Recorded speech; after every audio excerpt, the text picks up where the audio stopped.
ಹೊಸ ಹೊಸ ಗೊಂದಲಗಳನ್ನು ಸೃಷ್ಟಿಸುವಂಥ ಪ್ರಯತ್ನವನ್ನು ಮಾಡ್ತಾ ಇದ್ದಾರೆ. ನಾನು ಎಲ್ಲ ಜಿಲ್ಲಾಧಿಕಾರಿಗಳಿಗೆ ಮತ್ತು BLOಗಳಿಗೆ ಮನವಿ ಮಾಡ್ತೀನಿ, ಕಷ್ಟದ ಕೆಲಸದ ನೀವು ಕೆಲಸ ಮಾಡ್ತಾ ಇದ್ದೀರಿ. ಎಲ್ಲ ಮನೆಗಳಿಗೆ ಫಾರ್ಮ್ ಮುಟ್ಟಿಲ್ಲ ಇನ್ನೂ. ಹೇಳೋದು 80-90% ಹೇಳ್ತಾರೆ. ಪ್ರಾಕ್ಟಿಕಲಿ ಬೇಕಾದ್ರೆ 10 ಕಡೆ ಅಡ್ಡಾಡಿ ಕೇಳಿ ಬರ್ರಿ, ಫಾರ್ಮ್ ಮುಟ್ಟಿಲ್ಲ. ಇದು ನನಗೆ ನಾನು ಎಲ್ಲೆಲ್ಲಿ ಕೇಳಿನ ಎಲ್ಲೂ ಹೇಳಿದೆ. ಇಲ್ಲಿ ಕೆಲವರು ಇಲ್ಲೂ ತಮ್ಮ ಅನುಭವ ಹೇಳಿದರು. ನಮ್ಮ ಕಳಕಪ್ಪ ಬಂಡಿಯವರು ಅವರು ತಮ್ಮ ಅನುಭವ ಹೇಳಿದರು. ಫಾರ್ಮ್ಗಳು ಮನೆ ಮನೆಗೆ ಮುಟ್ಟಬೇಕು. BLA ಅಗತ್ಯ ಇದ್ದರೆ ನೀವು BLA 2 ಯಾವುದೇ ಪಾರ್ಟಿ ಇದರಲ್ಲಿ ಮೊದಲು ಸಹಕಾರ ತಗೋರಿ. ಆದರೆ ಮನೆ ಮನೆಗೆ ಹೋಗಿ ಫಾರ್ಮ್ ಮುಟ್ಟಿಸ್ಬೇಕು. ಫಾರ್ಮ್ ಮುಟ್ತಾ ಇಲ್ಲ. ಫಾರ್ಮ್ ಮುಟ್ಟಿವೆ ಅಂತ ಹೇಳ್ಕೊಂಡು ರೆಕಾರ್ಡ್ ಆಗ್ತಾಯಿದೆ, ಆದರೆ ಫಾರ್ಮ್ ಮುಟ್ತಾ ಇಲ್ಲ. ಇದ್ರ ಬಗ್ಗೆ ಜಿಲ್ಲಾಧಿಕಾರಿಗಳು ಪರ್ಸ್ನಲಿ ಗಮನ ಕೊಡಬೇಕು. ಯಾಕಂದ್ರೆ ನಾಳೆ ಯಾರಿಗೋ ಮುಟ್ಸಿವಿ ಅಂತ ತೋರಿಸಿರ್ತಾರೆ, ಅವ್ರು ಮುಟ್ಟಿಲ್ಲ ಅಂತ ಕಂಪ್ಲೇಂಟ್ ಹಾಕಿದರೆ ಪಾಪ ಸಣ್ಣ ನೌಕರದಾರಿಗೆ ತೊಂದರೆ ಆಗುತ್ತೆ. ಆ ರೀತಿ ಆಗಬಾರ್ದು. ಇನ್ನು ಇದ್ರ ಜೊತೆಗೆ ಕಾರಣದ ಪರಾಕಾಷ್ಠೆ Congress party ಮುಟ್ಟದಂತನ್ಲಿಕ್ಕೆ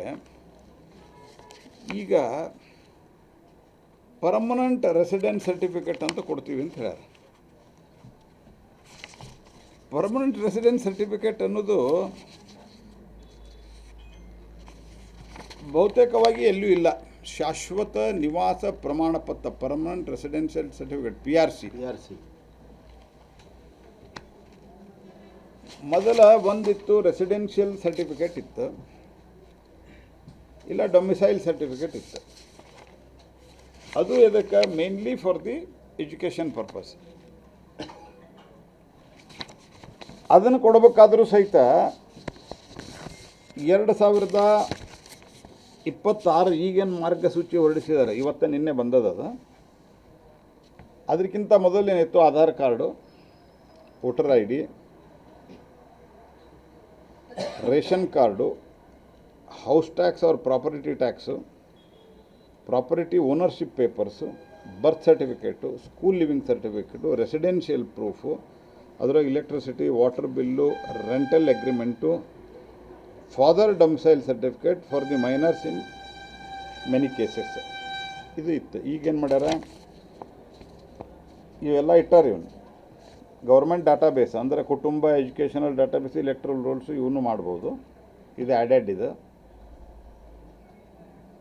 Aadhaar and government records okay, electronic records okay, local enquiry reports ಅದು okay, revenue records okay. Oral testimony ಏನಪ್ಪ? ಓರಲ್ ಟೆಸ್ಟಿಮನಿ ಅಂದರೆ ಅರ್ಥ ಯಾರಿಗೆ ಓರಲ್ ಟೆಸ್ಟಿಮನಿ ಮಾಡಿ ಕೊಡ್ತಾ ಇದ್ದೀರಿ ನೀವು?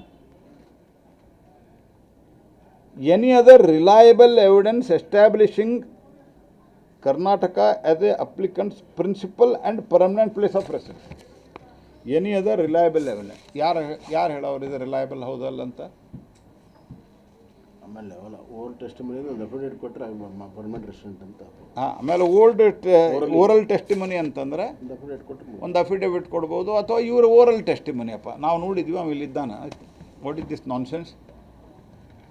ನಾನು ಅದಕ್ಕೆ ಇದು ಕಾನೂನಾತ್ಮಕವಾಗಿ ಇದಕ್ಕೆ ಯಾವುದೇ ರೀತಿ ಮಾನ್ಯತೆ ಇಲ್ಲ. ಇದನ್ನು 11 ಡಾಕ್ಯುಮೆಂಟಲ್ಲಿ ಏನು ರೆಸಿಡೆನ್ಷಿಯಲ್ ಸರ್ಟಿಫಿಕೇಟ್ ಅಂತಿದೆ, ಚುನಾವಣಾ ಆಯೋಗ ಹೊರಡಿಸಿದಂಥ, ಅದನ್ನು ಹೊರತುಪಡಿಸಿ ಅದರಲ್ಲಿ ಇವ್ರನ್ನ ಫಿಟ್ ಇನ್ ಮಾಡಲಿಕ್ಕೆ ಯಾರು ನುಸುಳುಕೋರರಿದ್ದಾರಾ, ಯಾರು ಇಲ್ಲಿಗಲ್ ಬಂದವರಿದ್ದಾರಾ, ಇದನ್ನು ಫಿಟ್ ಇನ್ ಮಾಡಲಿಕ್ಕೆ ಇವರು ಮಾಡಿದಂಥ ಒಂದು ಕೃತ್ಯ ಇದು.